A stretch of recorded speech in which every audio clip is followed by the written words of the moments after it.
बिस्मिल्लाहिर्रहमानिर्रहीम। व्यूवर्स, सबसे पहले हमें ये समझना है कि ऑन पेज ऑप्टिमाइजेशन क्या है। व्यूवर्स, एक्चुअली आप जब अपने सर्च इंजन ऑप्टिमाइजेशन की कैंपेन की बात करते हैं तो ये दो हिस्सों पर मुश्तमिल होती है। व्यूवर्स, इसमें से एक हिस्सा या एक सेगमेंट ऑन पेज ऑप्टिमाइजेशन कहलाता है, जबकि दूसरा ऑफ पेज ऑप्टिमाइजेशन कहलाता है। दोनों सेगमेंट्स की अपनी अपनी इंपॉर्टेंस और अफादियत है, लेकिन हम पहले बात करेंगे ऑन पेज ऑप्टिमाइजेशन की। व्यूवर्स, जब आप अपने वेब पेज पर रहते हुए, अपनी वेबसाइट्स पर रहते हुए, अपने पेजेस के अंदर, उनके कंटेंट्स के अंदर, उनके यूआरएल्स के अंदर डिफरेंट चेंजेस करते हैं ताकि वो सर्च इंजन्स के लिए फ्रेंडली हो जाएं, सर्च इंजन्स के लिए रीड करना उन्हें आसान हो जाए। जैसा कि अभी अपने प्रीवियस वीडियो में डिस्कस किया कि जब हम कोई पेज बनाते हैं या वेब पेज क्रिएट करते हैं तो एक्चुअली दो किस्म के यूजर्स उसे यूज़ कर रहे होते हैं। क्रॉलर्स को हमने जहन में रखकर अगर अपने पेजेस के अंदर कंटेंट्स इंसर्ट किए, अपने वेब पेजेस के अंदर हमने एलिमेंट्स डाले, तो ये हमारे लिए बहुत इंपॉर्टेंट होगा हमारे एसईओ की कैंपेन के लिए।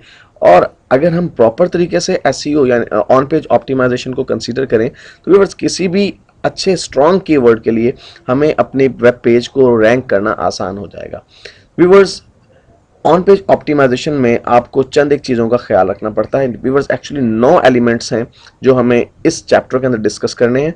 व्यूअर्स, सबसे पहले चीज़ है कि हम अपनी वेबसाइट को गूगल और दूसरे सर्च इंजन्स के अंदर उनकी इंडेक्स में जो है वो सबमिट करें। व्यूअर्स, इंडेक्स क्या है ये हम प्रीवियस वीडियो में डिस्कस कर चुके हैं कि हर सर्च इंजन जो है वो 3 कंपोनेंट्स पर मुश्तमिल होता है, जिसमें से इंडेक्स जो है वो मेन पार्ट है। एक्चुअली ये वो हिस्सा है जहां पर तमाम वेब पेजेस जो कि क्रॉल किए जा चुके हैं उनका टेक्स्ट जो है वो सेव रहता है गूगल और दूसरे सर्च इंजन्स के पास। तो व्यूअर्स, अगर आपने एक नई वेबसाइट बनाई है और वो गूगल में इंडेक्स नहीं है तो व्यूअर्स, सबसे पहला काम आपको ये करना चाहिए कि आपको उसे google.com/add URL पर जाकर अपनी वेबसाइट को सबमिट कर देना चाहिए। ये एक बिल्कुल सिंपल और सादा सा प्रोसेस है।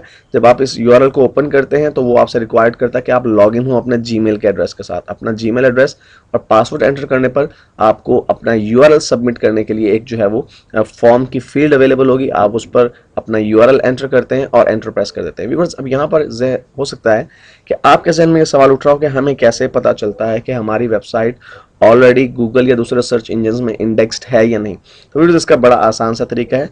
अगर आपकी एक नई वेबसाइट है, बाज़ औक़ात आप अपनी वेबसाइट को सबमिट नहीं करते, ऑलरेडी पहले से वो जो है ऐड हो चुकी होती है गूगल और दूसरे सर्च इंजन्स की इंडेक्सेस के अंदर। तो ये जानने के लिए सिंपली आप google.com को ओपन करें और अपना पूरा वेब एड्रेस, फॉर एग्जांपल अगर मेरी वेबसाइट peachtutor.com है तो मैं peachtutor.com लिख के एंटर करूं। अगर मेरी वेबसाइट गूगल के इंडेक्स में मौजूद है तो सर्च रिजल्ट के अंदर मुझे वो वहां पर नजर आनी चाहिए। तो व्यूअर्स, पहला काम हमें ये करना है ऑफ पेज ऑप्टिमाइजेशन के अंदर कि ऑन पेज ऑप्टिमाइजेशन में कि हमने गूगल को अपनी वेबसाइट सबमिट करनी है। उसके बाद व्यूअर्स, जो 8 दूसरे एलिमेंट्स हैं उसमें हमने पेज टाइटल्स को डिस्कस करना है, यूआरएल स्ट्रक्चर, हेडिंग टैग्स क्या होते हैं, body tags, images, names and all text, meta description, internal links और use of site map. Viewers, हो सकता है ये कॉन्सेप्ट या ये वर्ड्स आपको सुनने में मुश्किल लग रहे हो, लेकिन ये बहुत सादा और बिल्कुल बुनियादी किस्म के कॉन्सेप्ट्स हैं और हम वन बाय वन इन तमाम कॉन्सेप्ट्स को अपने आने वाली वीडियोस में डिस्कस करेंगे।